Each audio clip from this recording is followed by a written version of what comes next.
Je vous dis tout de suite une chose. Si on était dans le cadre d'une élection présidentielle, il y aurait eu les morts, les blessés et les dégâts matériels énormes.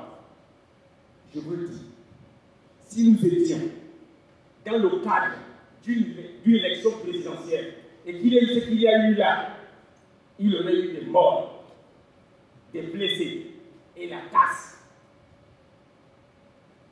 Compris comme ça, le CEPI a trahi sa promesse. Parce que quelle était la promesse du CEPI? C'était de nous organiser une élection crédible, une élection transparente, une élection juste, une élection démocratique. Nous sommes tous ces Gabonais, les observateurs. Est-ce qu'on, dans le cas de cette élection, est-ce qu'on peut parler d'une élection juste? Est-ce qu'on peut parler d'une élection transparente? Pas du tout. Parce que les enseignements que nous tirons de cette élection, c'est quoi? C'est que le CEPI, sans le PDG, est une voiture sans carburant. Le PDG, sans le CEPI, est une voiture sans chauffeur.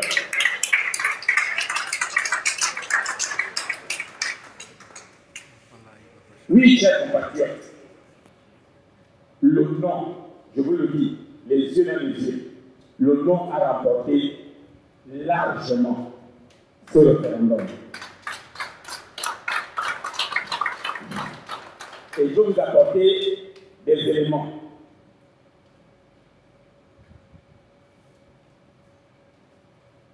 Cette abstention, le premier responsable de l'abstention, c'est le PDG. Le PDG a fait la campagne pour le non, pas pour le oui. Les familles, les villages de ce PDG ont refusé de voter. Parce que les résultats qu'on vous a donnés, ce sont des résultats techniques fabriqués. Ne le faites pas la réalité, il n'y a eu aucune queue, il n'y a eu aucun engouement. Partout dans la République, on entrait, on sortait après le vote. On est en deçà de 30%. Le pourcentage, le taux de participation réel est en deçà de 30%. Et on dit, et le fait qu'ils le savent. Ils le savent. Ils le savent. Ils le savent, chers compatriotes. Ils le savent.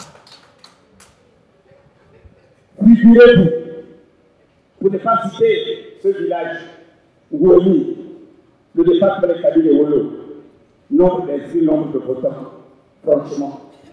Il n'y a même pas eu de malades, il n'y a même pas eu de morts. Donc, depuis les inscriptions-là, il n'y a même pas de gens hospitalisés.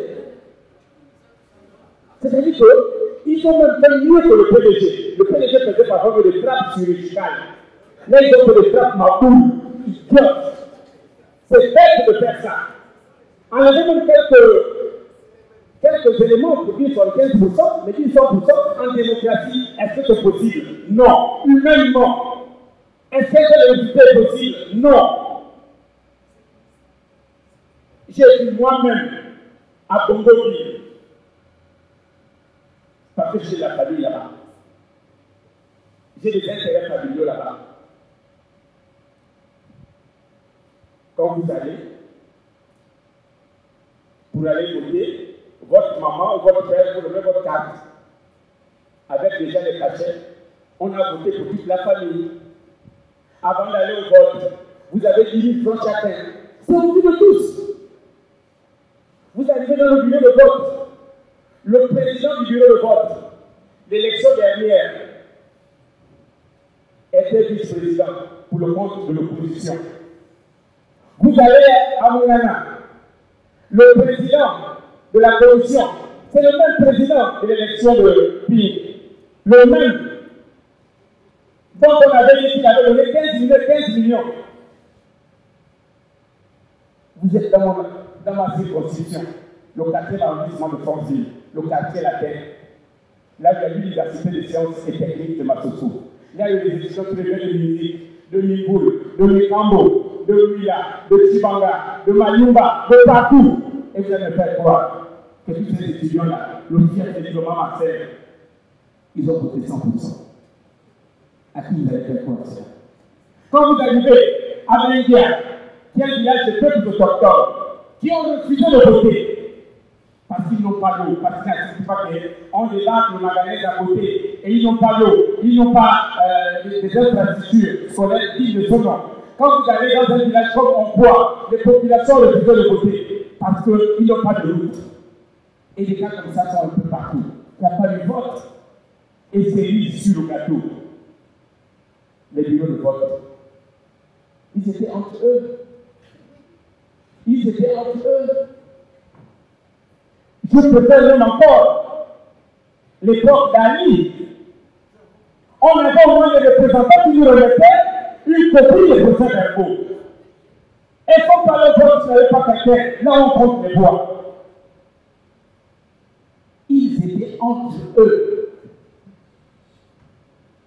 Et un État doit être juste.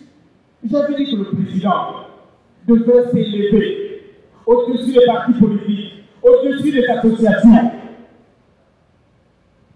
Et cela devait permettre à notre État, je ne dis pas Olivier, à l'État de donner les mêmes moyens au camp du Nord comme au camp du Midi. À l'époque d'Ali, nous avons tous le financement de l'État. En fonction du nombre de députés, en fonction du nombre de conseillers, on remettait quelque chose à chaque parti politique qui participait à l'élection. Mais cet État qui prend parti, qui prend effet pour lui, cet État, ce chef,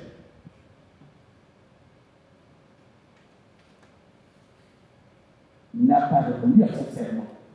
Parce que quand le président fait le serment, qu'est-ce qu'il dit? Je serai juste envers, et là, Olivier n'a pas été juste envers tous. Il faut le dire. Il n'a pas été juste envers tous. Donc, chers compatriotes, c'est une honte. Et c'est le premier échec du CETRI. C'est la première trahison du CETRI, parce que le CETRI n'a pas répondu présent à sa promesse, celle d'organiser une élection juste, transparente et crédible.